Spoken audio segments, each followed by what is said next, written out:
Bismillahirrahmanirrahim. Assalamualaikum warahmatullahi wabarakatuh. Apa kabar semua? Sehat? Alhamdulillah. Baik, hari ini kita lanjutkan mata kuliah biologi umum kita.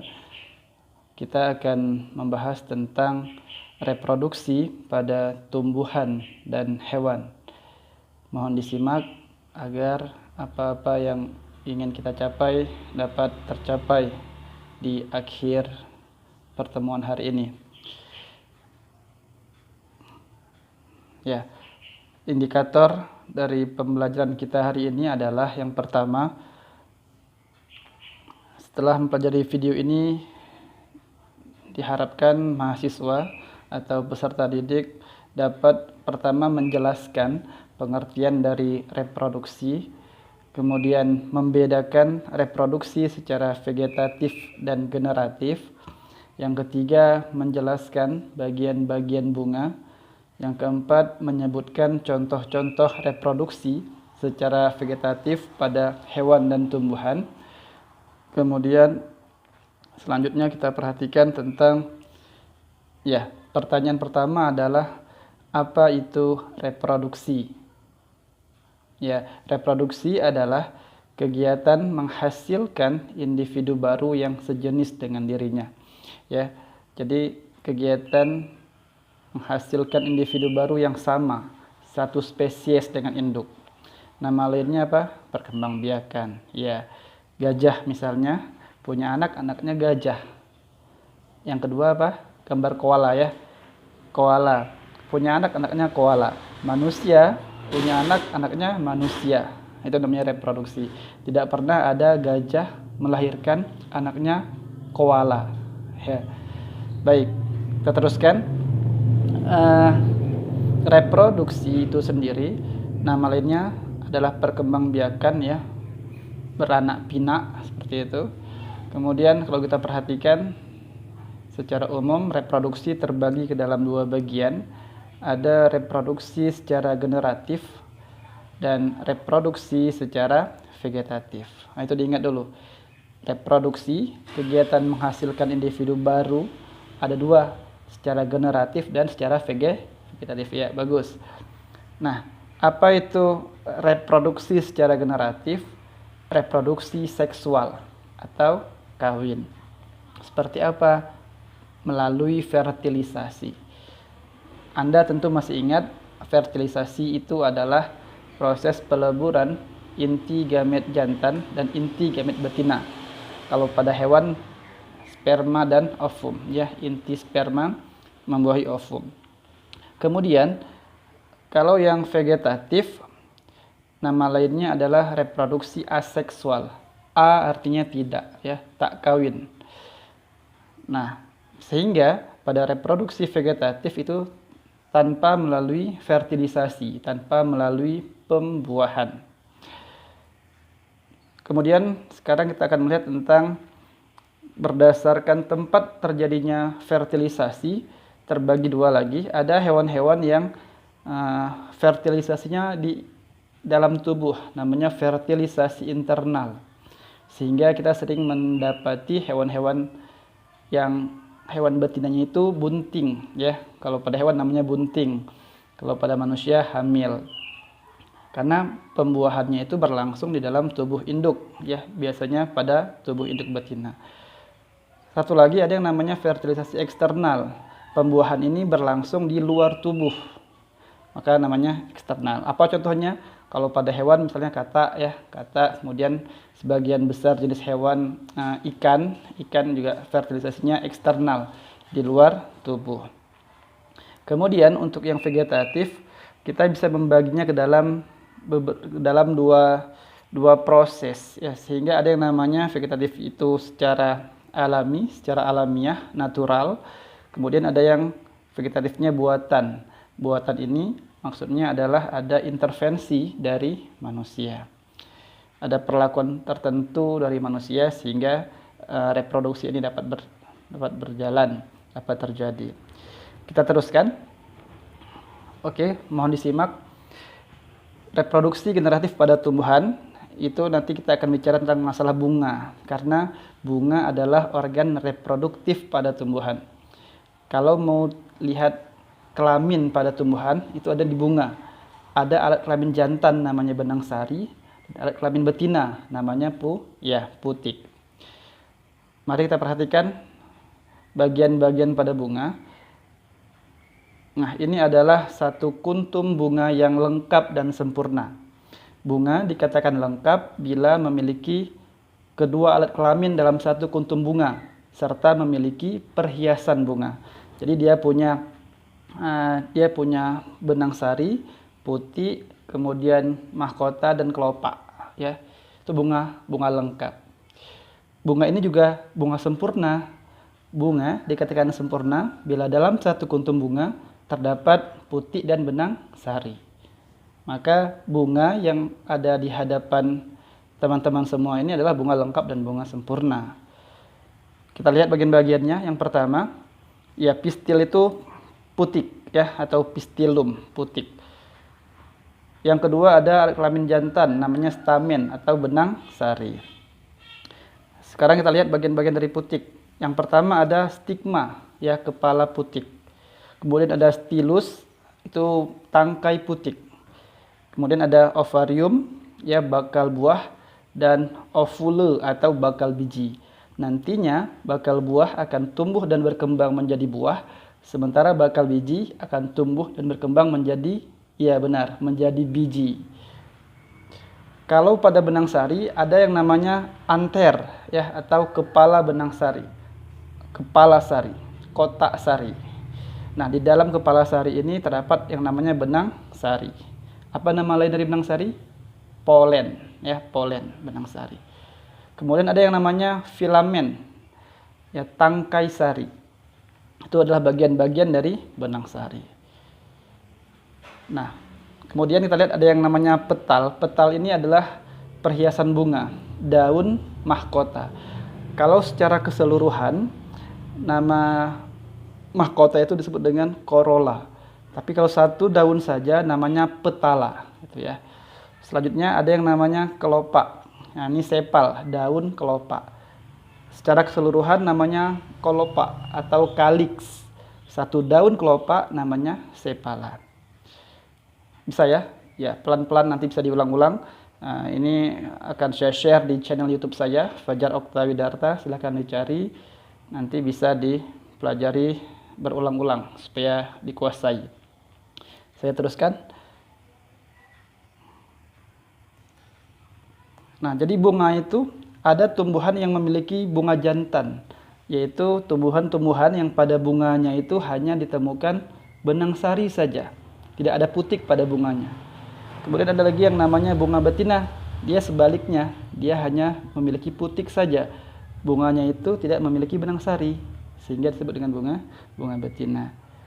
Nah, kemudian ada bunga hermafrodit. Ini sama dengan bunga banci namanya. Ya, jadi dia punya putik dan benang sari.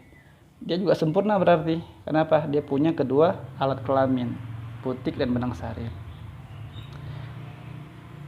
Oke, bunga selanjutnya bunga lengkap yang seperti yang sudah saya sampaikan tadi. Bunga lengkap dia punya putik dan benang sari serta perhiasan bunga. Dia ada kelopak, ada mahkota. Kita lanjutkan. Ya, ini ada saya buat tabel perbandingan atau perbedaan antara reproduksi secara generatif dan vegetatif pada tumbuhan. Yang pertama kita bisa lihat bahwa masalah ada tidaknya fertilisasi. Reproduksi generatif seperti yang sudah saya sampaikan di slide yang sebelumnya melalui fertilisasi, yaitu peleburan sel kelamin jantan dan sel kelamin betina. Inti sel kelamin jantan dan inti sel kelamin betina. Ada pembuahan, ada fertilisasi. Kalau secara vegetatif itu tanpa melalui fertilisasi. Caranya bagaimana? Banyak, nanti kita akan lihat. Ya, ada tunas dan seterusnya. Yang kedua, bisa kita lihat dari sifat anakan. Jadi anaknya itu kalau hasil dari reproduksi secara generatif, dia akan bervariasi anaknya, ya, tidak identik dengan induk. Tetapi kalau dia secara vegetatif, sifat anaknya itu 100% sama kayak induk, dia identik. Yang ketiga, kita bisa melihat dari alat kelamin yang digunakan. Reproduksi secara generatif itu melibatkan kedua alat kelamin, benang sari dan putik. Sementara kalau yang secara vegetatif itu tidak. Tunas tadi misalnya, karena langsung saja ya tumbuh dari bagian tubuh tertentu menghasilkan individu baru, tidak melibatkan putik dan benang sari. Yang keempat, ada tidaknya polinasi atau penyerbukan. Pada reproduksi secara generatif itu semuanya itu diawali oleh yang namanya polinasi, ya penyerbukan, yaitu jatuhnya serbuk sari pada kepala putik. Sementara reproduksi secara vegetatif dia tanpa penyerbukan, dia nggak perlu penyerbukan. Yang terakhir, yang kelima, kita bisa melihat dari bagaimana proses reproduksinya. Kalau pada reproduksi generatif kita mengenal yang namanya pembuahan tunggal dan pembuahan ganda. Sementara pada reproduksi vegetatif dia terbagi atas vegetatif alami dan buatan. Nanti di slide berikutnya kita akan lihat lebih jauh. Oke. Tetap konsentrasi, dengarkan dengan baik dan jangan berpikir kemana-mana. Ya, fokus dulu sebentar. Nah, sekarang kita lihat reproduksi vegetatif alami pada tumbuhan. Ini yang alami, tanpa intervensi manusia. Yang pertama ada yang namanya stolon atau geragih. Stolon atau geragih adalah batang yang terdapat di atas permukaan tanah. Dia menjalar. Contohnya ini misalnya pada stroberi. Ya, namanya stolon atau geragih. Nanti setiap batang yang menjalar itu dia akan muncul tunas, muncul individu baru, kemudian dia akan terpisah dan masing-masing akan menjadi individu baru yang mandiri. Yang kedua ada yang namanya rizoma atau rimpang. Nah, ini juga reproduksi vegetatif alami pada tumbuhan. Ini banyak ya, pada kunyit juga bisa kunyit, kemudian kencur dan seterusnya. Yang ketiga ada umbi lapis. Ini pada apa nih? Iya benar, bawang ya, bawang reproduksi vegetatif alaminya disebut dengan umbi lapis. Anda bisa lihat tidak ada fertilisasi di sana ya, langsung saja. Nah, sekarang kita lihat reproduksi vegetatif buatan pada tumbuhan. Tadi yang alami, sekarang yang buatan. Yang pertama ada cangkok. Ya, Anda tentu sudah sangat familiar dengan cangkok, mungkin pun sudah pernah dilakukan. Ya, kalau yang belum silakan dicoba-coba. Nah, ini cangkok. Yang kedua ada lagi yang namanya stek. Lebih mudah lagi. Ini biasanya singkong ya, batang singkong kita potong-potong, kita tancapkan ke dalam tanah, dia tumbuh. Ini stek batang. Simple sekali caranya. Ingat, sifat induk pasti sama dengan sifat anak pasti sama dengan sifat induk karena dia secara vegetatif. Yang ketiga ada menyambung atau enten. Ini dia gambarnya. Ya, disambung dia ya. Kemudian yang keempat ada okulasi atau menempel. Dia ini pakai mata tunas ya, menempelkan mata tunas. Yang kelima ada merunduk. Seperti ini. Dirundukkan dalam tanah, kemudian dia akan muncul menjadi individu baru. Itu yang vegetatif, yang buatan ya, ada intervensi dari manusia. Sekarang kita lihat sedikit tentang reproduksi generatif pada hewan.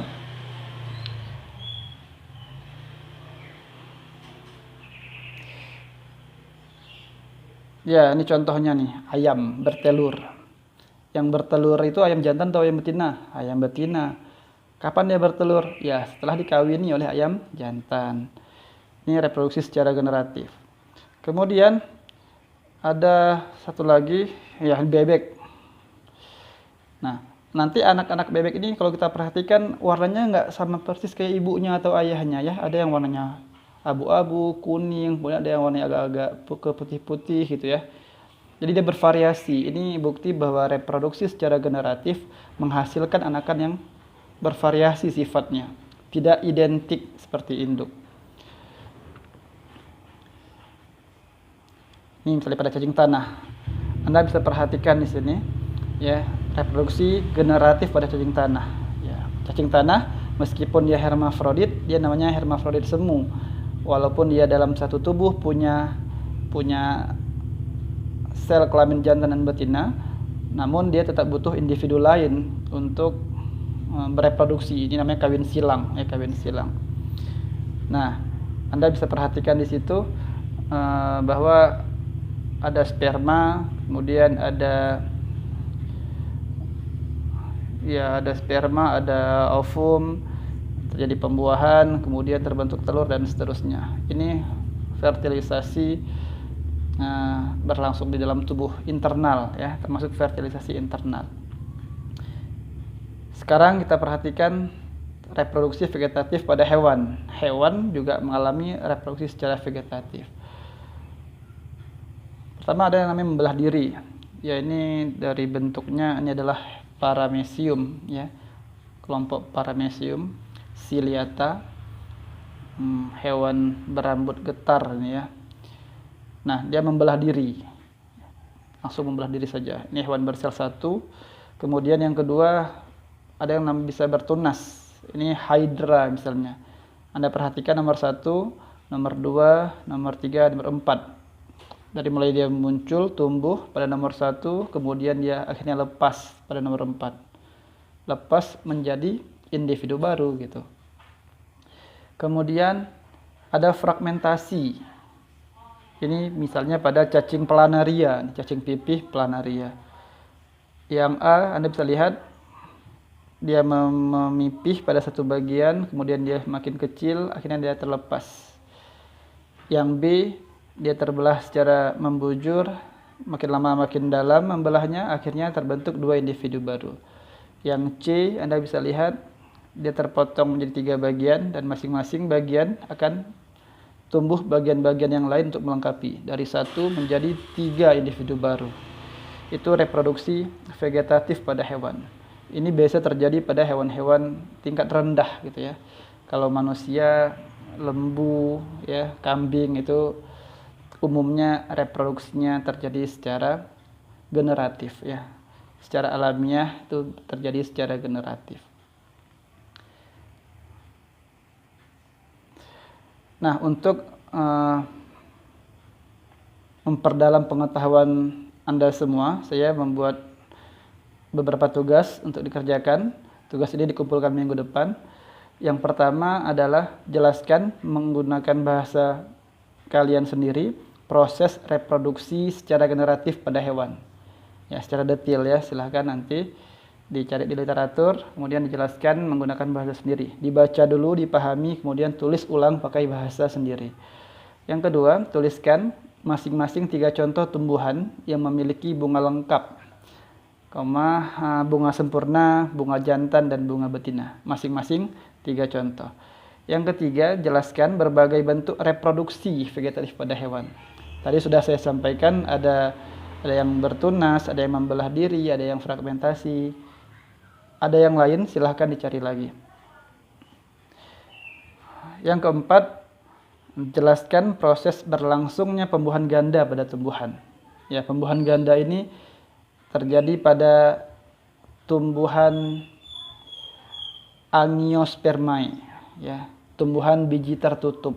Jadi silahkan mengapa namanya pembuahan ganda, seperti apa pembuahannya, seperti apa prosesnya, silahkan dibaca, kemudian dijelaskan dengan bahasa Anda sendiri. Minggu depan kita bahas.